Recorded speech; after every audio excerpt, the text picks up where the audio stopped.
बाथ्राखौ लानानै दिल्लीयाव बुंनो हागोन आरो नैबे बिसायख'थिया बिसेसकरि जोंनि बर'फोरनि थाखाय बिराद गुरुत्वपूर्ण आरो फारसेथिं बुंनो थाङोब्ला मोनसे बिराद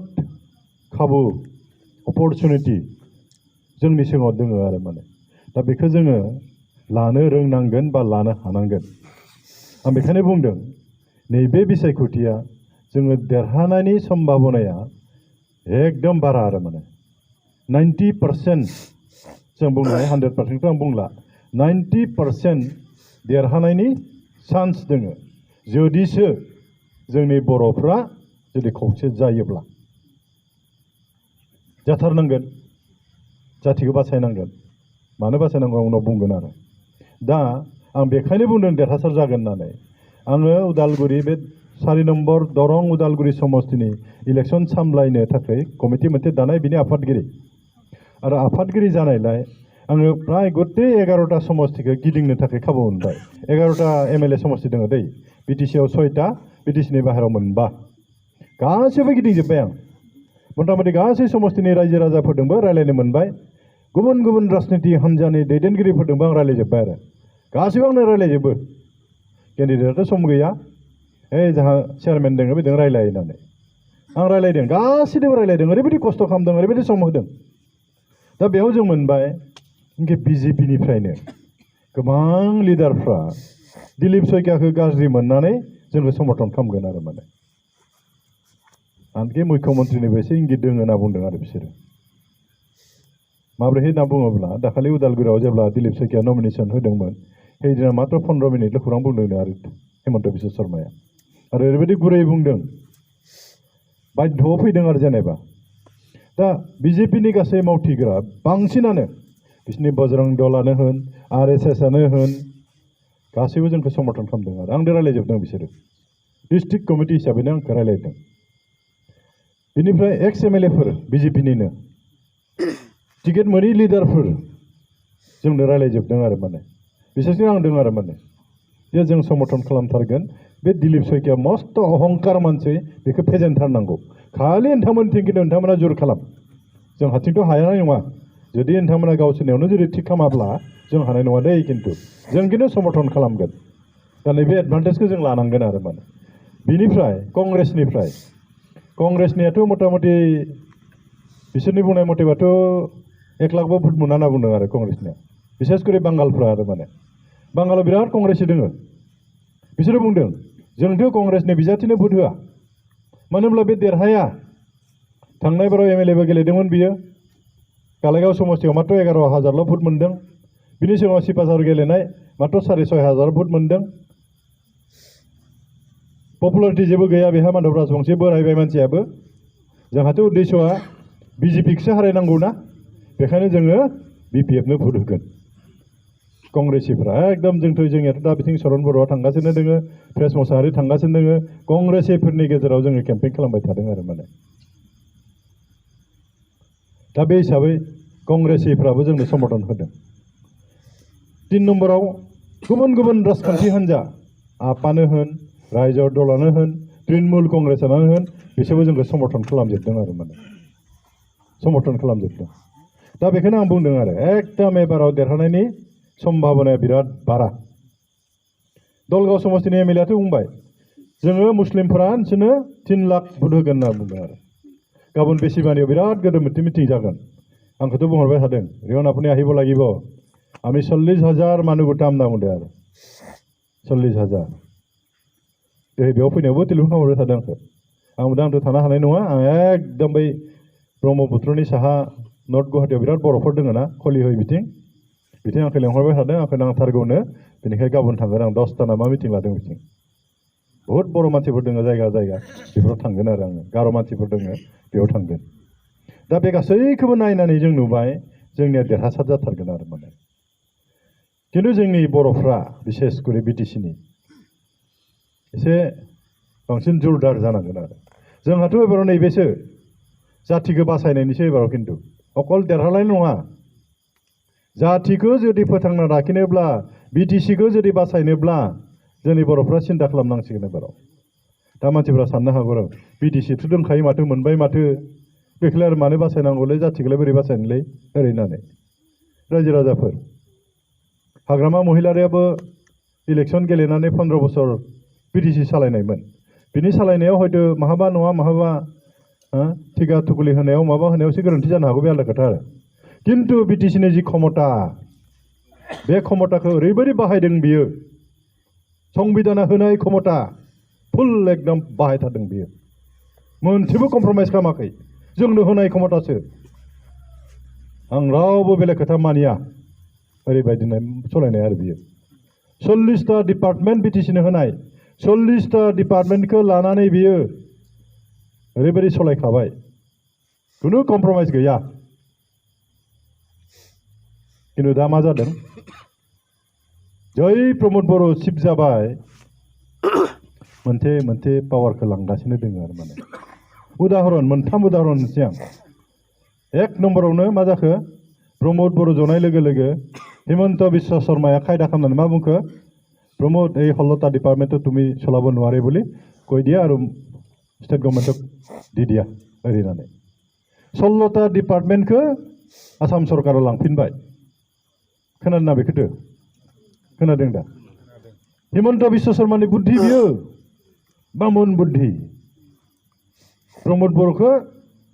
बर'नि माबाया फाफ्लियाव सिलाय दोननानै लांबाय आरो बियो माने प्रमद बर'आथ' दायो हिमन्त बिश्व शर्मानि एजेन्टसो थांबाय 16टा डिपार्टमेन्ट अथच हाग्रामा महिलारि बे गासै डिपार्टमेन्ट 40टा डिपार्टमेन्टखौ लाना सालायनायमोन थांलायबायना जोंहा बिटिसिनिफ्राय 16टा डिपार्टमेन्टआ दायो जोंनि एमसिएलएफोरा बै डिसिनि दरखं मोखाङावसो गसंनांगौ स्लिप हरनांगौ डिसिनो डिसिया हाबनो होबासो हाबनो हायो हाग्रामानि दिनाव बिदि नङामोन जोंनो डिसिखौनो नाङा दरखारानो गैया जोंहा जोंनो हाजोबो गासैबो जोंनो जि स्किम लिरना होयो बेनो येस सेंसन खालामोमोन बेखौनो किन्तु दिनै बेनो नंला बे 16टा डिपार्टमेन्टआव थांबाय 2 number third grade fourth grade साख्रिखौ जोंहा बिटिसियानो होनो हायो संबिधानाव दंखायो बिटिसिनि संबिधानाव मोनखानाय क्षमताखा बियो हाग्रामाया होदोंमोन आंनि गथ' नोंथांनि गथ' मोनाखै जानो हागौ बे आलादा खोथा किन्तु जोंनि बिटिसिनि गथ'फ्रानो मोनदोंमोन नाथाय दायो बै सेन्ट्रेल सिलेक्सन बोर्ड नाय मोनसे हाग्रामाया दानायमोन जि बोर्डनि जुगेदि साख्रिखौ बे होदोंमोन एकदम प्रमद बर' चिफ जानाय लोगो लोगो प्रमदखौ थिनबाय नों बे सेन्ट्रेल सिलेक्सन बोर्डखौ डिजल्भ खालामदो ओरै होननानै खालामबाय बियो दा साख्रि होनो हाला थांबाय बेबो क्षमताया दा मा जाखो जोंनि अफिसफोराव गासैबो बिटिसिनि बाहायनाय गथ'फ्रा साख्रि मावफायजोब्बाय जोंनि गथ'फ्रा माहाबा सासे सानै होदों खिथिनो थाखाय नाथाय बिटिसियाव होआखै माहा थांदों जोंनि गथ'फ्रा सिलचराव हरजाबाय हाइलाकान्दियाव हरजाबाय करिमगन्जआव हरजाबाय माहाबा धुबुरियाव हरजाबाय धेमाजि हरजाबाय लखिमपुर हरजाबाय गोबाङानो जइन खालामहैयासै बिसि फिसाय लाना माहा एसेबां गोजानाव थांदों जोंनि मानसियालाय बे क्षमता थांबाय 3 नम्बर सोरबा अफिसार जुदि बिटिसिआव साख्रि मावनोब्ला बेयाव जुदि मावफाय नागिरदोंब्ला बिटिसिनिफ्राय एनअसि नाङोमोन जोंनि काउन्सिलासो फैनो हागोन बियो येस ना लिरना हरगोन आरो नो अबजेक्सन सार्टिफिकेट होमबासो बेयाव हायनो हायोमोन सोरबा बिनिफ्राय थांनोब्लाबो बिटिसिआ नो अबजेक्सन होयोमोन आरो माने बिनिफ्रायसो थांनो हायोमोन दा जेबो नांला थाखा फैसाखौ डिपार्टमेन्टआ मा खालामोमोन आंबोथ' मन्थ्रिमोन ना जोंहा एकर्डआव दंखायो बिटिसि एकर्डआव जि सरकारा बाजेट खालामगोन आसाम सरकारा बे बाजेटनिफ्राय 19.19% थाखाखौ जेनेबा 100 थाखायाव 19 थाखा 19 फैसाखौ बिटिसिआव हरनांगौ आरो माने बिदि हरोमोन किन्तु दायो बे गैला लाम साम माबा मोनसे हरनोसै आरो गतै थिखाफोरखौ हाबाफोरखौ स्टेट गभर्नमेन्टनिफ्राय मावफाजोब्बाय आरो बेयाव दा खाथिरखौनो गैला आगोलाव मन्थ्रिफोरा फैनो हायामोन फिथा हास'फैनो हायामोन खुन्दा गायसन फैनो हायामोन बिटिसिनि पारमिसन नङाब्ला दायो जेबो पारमिसन गैला जेबो गैला जेसेबां मोजां बिटिसिमोन जेसेबां क्षमता गोनांमोन भारतबर्षआव जेसेबां काउन्सिल दङ बहुत काउन्सिल दङ जोंहा आसामावनो मोननै दङ कार्बि आंलं आरो एनसि हिल्स मेघालयआव दङ गार' हिल्स दङ खासि दङ जयन्तिया हिल्स दङ गासैबो हाजोआव होयो बे ट्राइबेलफोरनि थाखाय ट्राइबेलफोरखौ फोथांना लाखिनो थाखाय बिसोरो सामाजिक भाबै इक'नमिक भाबै जौगानो थाखाय बिसोरनि फोथायनाय बिसोरनि कालचार बेखौ फोथांना लाखिनो थाखाय काउन्सिल खालामनानै बेखौ दोनोमोन आरो बेसेबां पावारफुलमोन जेबो गैला दायो हाग्रामानि दिनाव बेसेबां लामा बनायबाय दालां बनायबाय दानि सेंग्रा सिख्लाफ्रा बारा मिथियालै बेसेबां लामा जाबाय दलं जाबाय बेसेबां डेभेलप जाबाय ओरैनो जानाय बायदि मोनो आरो माने खिन्थु ओरैनो जायाखै दै बे बिटिसि जाखांनायनि उनावसो जादों बिटिसि जाखांनायनि उनावसो जादों दा बेफोर जेबो गैलिया खिन्थु दा मा जाखो बिटिसिआव माबा अमा मिसननो बोरमा मिसननो बिटिसिआ बिनि थाखाय दाजायाखैमोन बिटिसिआ जोंनि जौगानायनि थाखाय गासै बिथिङावबो बे 40टा डिपार्टमेन्टखौ लानानै बिटिसि ओनसोलाव जौगाहोनाय गोजोन बिटिसि जौगानाय बिटिसि खालामनोसो आरो जोंनि बर'फोरखौ मोनसे सिनायथि होनो थाखाय मोननाय बे बिटिसिमोन आरो माने दा जेबो गैलिया क्षमतायानो गैलिया प्रमद बर'नि नामावल'सो होजोंनिफ्राय जि बुंहरो बेखौनो बे मावनो गोनां जायो बिजेपिनि एजेन्ट हिसाबै बिथाङा खामानि मावदों आरो माने दा बेखायनो आं बुंदों बेखौ जों नायना थाबाय थानोसै नामा होननानै आबसुफोर बायदि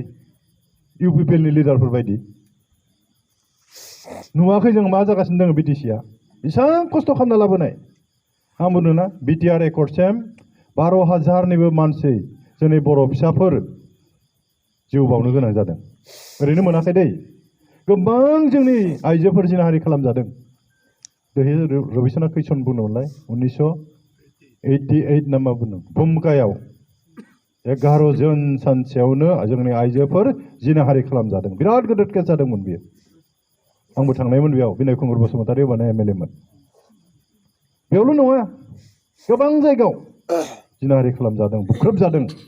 जोंनि मानसिफ्रा जेल हाजोआव सोना दोनजादोंमोन बै समाव डिभाइड आसाम 50-50 होनानै बिनि जायगायाव जों काउन्सिल मोनबाय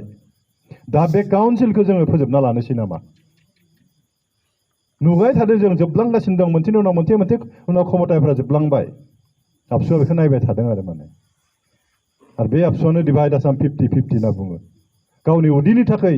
गावनि सार्थनि थाखाय बिथांमोना दाबो बेखौ समर्थन खालामगासिनो दङ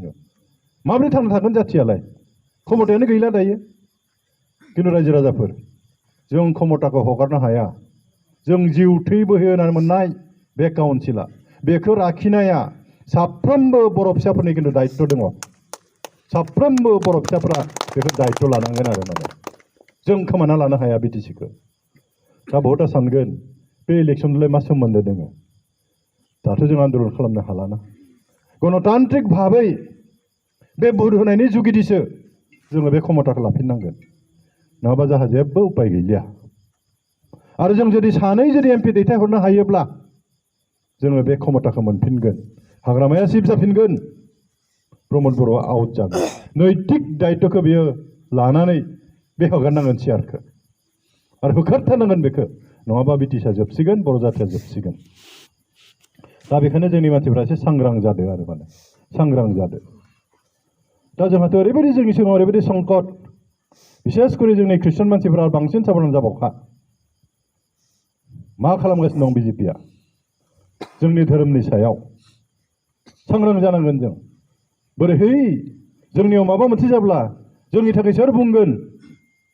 बिनि थाखायबो जों सिन्था खालामनांगोन दिनै बहुता बुंदोंनो एबसुनि आरो इउपिपिएलनि मानसिफ्रा बिबिएफनि एमपि देरहाना थांबाबोथ' बिसोरो बिजेपिखौनोथ' सापर्ट खालामहैगोन ना होननानै प्रयजन जाबा खालामनोबो गोनां जानो हागौ जोंनिया सानैल'सो जागोन ना जोंथ' सरकार दानो हाया जोंखौ रैखाथि होनायनि सार्थआव बिटिसि जौगानायनि सार्थआव समर्थन होनांगौआथ' जेबो गिदिर बाथ्रा नङा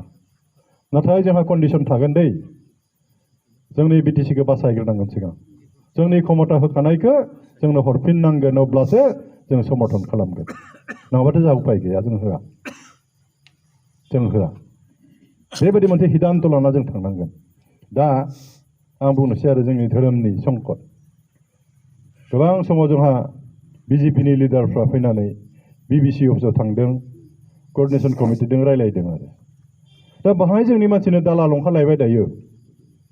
जोंनि गेजेराव बोरैहाय बेले बेजे लाबोनो हायो दा 1 नम्बराव नोंथांमोना सिनाय मोनगोन आरो बे सक्रानि बिनुद थिकादारा बिनुद दैमारि बिथाङा बिश्वजित दैमारि स्पिकारखौ न'आव लाबोबाय deputy speaker Numal ममिन doctor Numal ममिन बिथांखौ न'आव लाबोना ओंखाम जाहोफैबाय बिश्वजितआ लायनो बुंदों बेखौ नोंनो जों बिराद गिदिर गिदिर खामानि होगोनलै आरो नोंहा जि बिल्डिङा बेखौ गासैबो जों होजोबगोन नों मात्र जोंखौ खृष्टान गामियाव हाबनायनि लामाखौ होदो आरो बुंदो खृष्टान गिर्जाफोराव जों फैसा होगोन नायदो आरो माबायदि बे मोजां जागोन ना जोंनि थाखाय थांबायानो बेयो नावेरआव बेबायदि फैनो नागिरदों मोनसे गामियाव हाबनो होगोन ना होआ मिटिं खालामनो होगोन ना होआ होननानै लोगो लोगोनो आंनो टेलिफन खालामदो दै नावेरानिफ्राय ओइ सार माथो बिदि फैदोंलै मिटिं खालामनो होगोन ना होआ माथो बिदि सोंफायदों बिनुदा होननानै उनाव खबर लाबाय बेनो ओंखाम जाहोदों सानैखौ लिंना लाबोदों बेनो बिबिसि अफिसाव लांदों बेबायदि अबस्था आरो माने जि बिजेपिआ 20 बोसोर एमपि जाबाय जोंनि मोनसेबो खृष्टान गामियाव स्किम होआखै मा थांखि दं बिस्रा दा जोंनि गेजेराव हाबनानै बेबायदि खालामनो बेखायनो जोंनि मानसिफोरा सांग्रां जादों आरो सोरनो भुट होनांगौ नोंथाङा मिथिखाबाय आरो मा जादों दा बिथिं खालामना खालामाखै दासिमबो मोनाखै आं हरिसिंगा समस्तिनि एमसिएलएआ सन्जय सरगियारा मा बुंदोंनो स्कुटि लाना खोब गिदिंबाय थायो बियो खृष्टान गामिफ्राव थांनानै जोंनिया कंग्रेससो दै एबाराव होननानै ओरैबायदि आरो माने बे मिथिखागौ खृष्टानफ्रा बिजेपिनि होआ होननानै बेखायनो जोंनि भुटखौ कंग्रेसनो होनांगौ आरो माने नायदो आरो माबायदि मा जागोन कंग्रेसनो होनानै केन्डिडेट देरहासार जाखाया जोंनि भुटखौ नस्थ' खालामना मा लाब आरो मानो होनांगौ जों कंग्रेसनो माधव राजबंसिया देरहाबा जोंनि थाखाय माबा बुंगोन नामा बेयो दिल्लीयाव रायजो राजाफ्रा मिथिखागोन मा उद्देश्य नायदो आरो बिसोरनिया बिटिसिआ जोबनो थांगासिनोसै बेखौ रैखा होनायाव गैया अथच गावनि स्वार्थनि थाखाय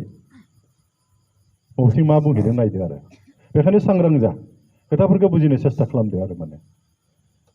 आरोथ' आरो गोदो दिनै फुङाव खोनाबावदों जोंनिनो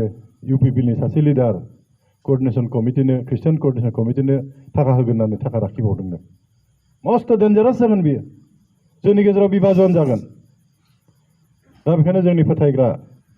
फिसाफोरा एसे साबधान जानांगौ आरो माने धोरोमखौ लानानै जाहाथे जोंनिया बेले बेजे जाहाथे जाया बे जाहाथे बेले बेजे जाया जाथिया बिटिसिआ थाबासो जाथिया थागोन नङाबाथ' सिगांनि बायदि जेराव मेराव बुजानाय जागोन जोंनिया दानि सेंग्राफ्राथ' मिथिया दै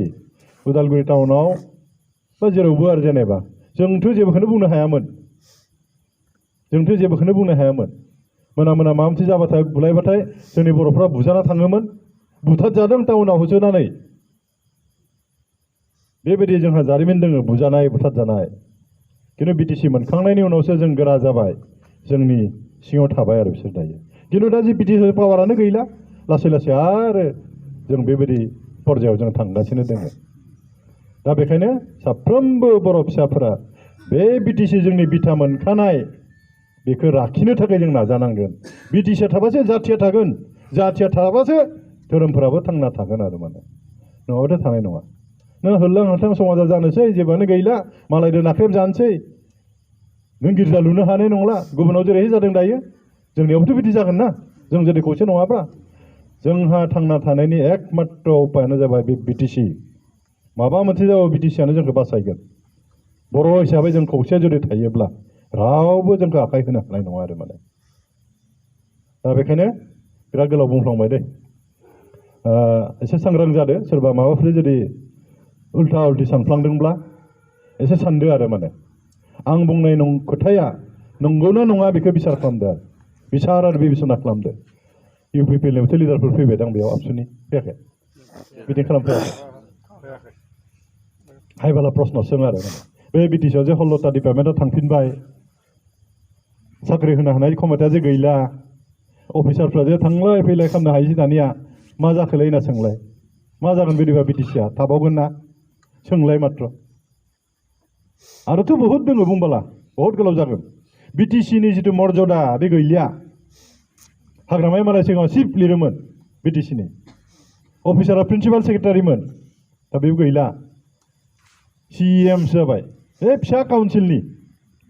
CEMसोनो प्रमद बर'आ हाग्रामाया खिन्थु चिफ लिरोमोन प्रिन्सिपाल सेक्रेटारि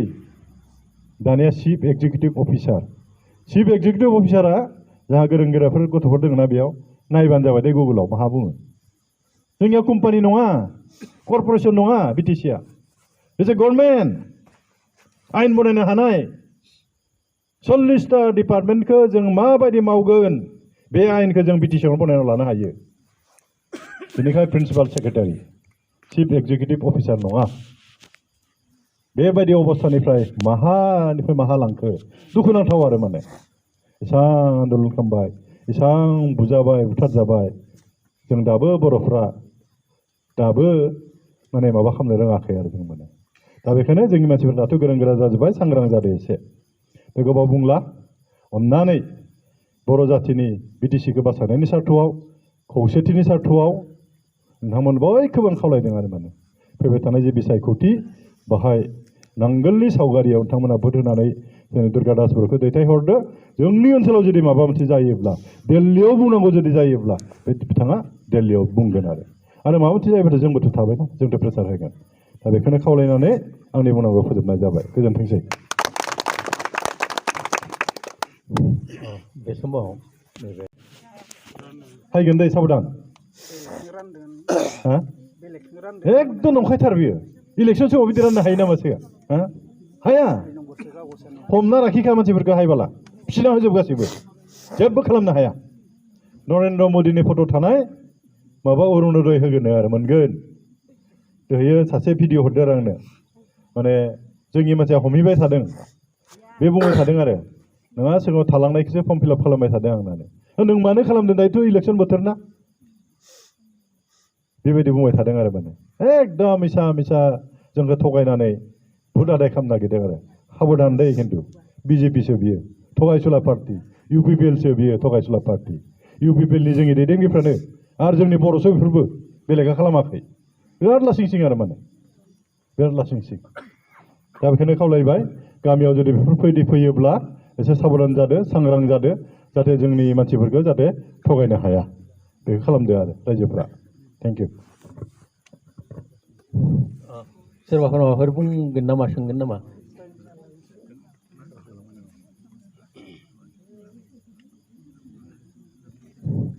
जोंहा आरो मोननै प्रग्राम दंबावो मिटिं ओंखाय जों बिराद स्पिडआव खारदों आरो